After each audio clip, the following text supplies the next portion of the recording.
पश्चिम आकाश में वृश्चिक राशि उगी है। अपनी लंबी काया को पसारती हुई उसकी पूंछ की वक्रता का अधोबिंदु तिरने को ही है। स्वर्ग सिधारेगा जैसे अभी अगले चंद मिनटों में इस वृश्चिक की प्रतीक्षाया मंदिर के कल्याणी सरोवर के जल में गहराने लगेगी। सरोवर के अग्नेय कोण वाले बिंदु से वहीं जल में से 5वीं सीढ़ी डूबी है। उसमें एक खोखल है, रंध्र। मैं जानता हूं इसी मास की इसी तिथि और इसी घटिका में भिक्षु की बिंब भी उभरेगा। उसी बिंब से तैरता हुआ निकलेगा वो जहां मैं बैठा।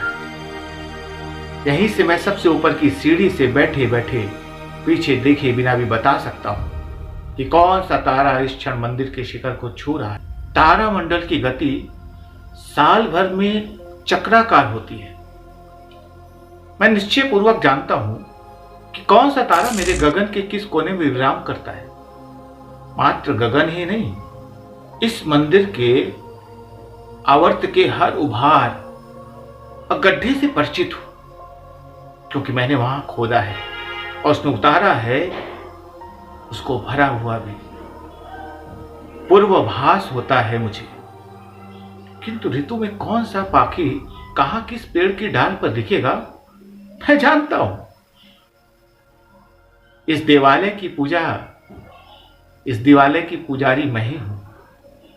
ये मंदिर, ये कल्याणी सरोवर, ये दीर्घ चट्टानों की चतुर्दिक घेरा, पेड़ पौधे और इसके थड़े और कीट पतंगे, इन्हीं से रचा था मेरा निजी संसार। इस परकोटे से बाहर चरण धरने का मन भी नहीं हुआ कभी मेरा, कभी आवश्यकता ही नहीं हुई। बाहरी दुनिया से कभी किसी ने दोस्ती का हाथ बढ़ाया भी नहीं। मैं तो टाल गया सारे चेतन क्षण, बल्कि जीवन के जागृत क्षण शिवलिंग के सानिध्य में ही व्यतीत करना चाहता हूं। बस मैं शिवलिंग से बतियाता हूं, गाता हूं उसके अंदर के लिए, उसके आनंद के लिए। अपना पारिवारिक सुख दुख भी इन्हीं से बांटता हूं।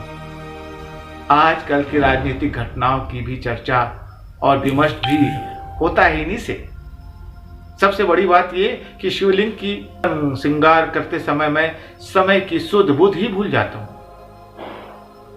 ऐसे लोग भी हैं तो पूछ बैठते हैं, भाई शिव ठहरे योगी सन्यासी, उन्हें भला पुष्प अलंकरण की क्या पड़ी है।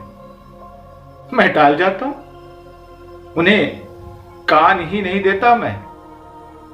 किंतु श्रृंगार करना, सजाना सरल नहीं होता। लिंगम कोई प्राचीन मूर्तिकार कृष्णाचार्य की कला प्रतिमा जैसे सुंदर स्वरूप कला नहीं, जैसे इस क्षेत्र के और मंदिरों में पाई जाती है।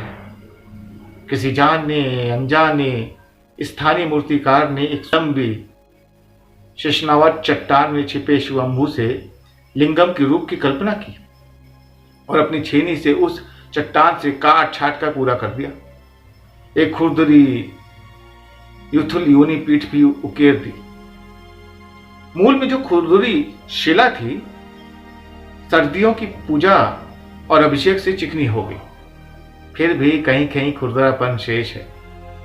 उसे पुष्पों से पूरा ढकने में प्रहर बीत जाते हैं। मेरी पत्नी गुर्राती है कि शिवलिंग ही मेरी सौत बन बैठे। वैसे ये भी इतना ही सच है कि मेरी पत्नी गर्व से सिर झटकती है मेरी कला पर, या कहें मेरे पागलपन पर, जिसने बाहरी संसार में मेरा यश विस्तार भी किया था।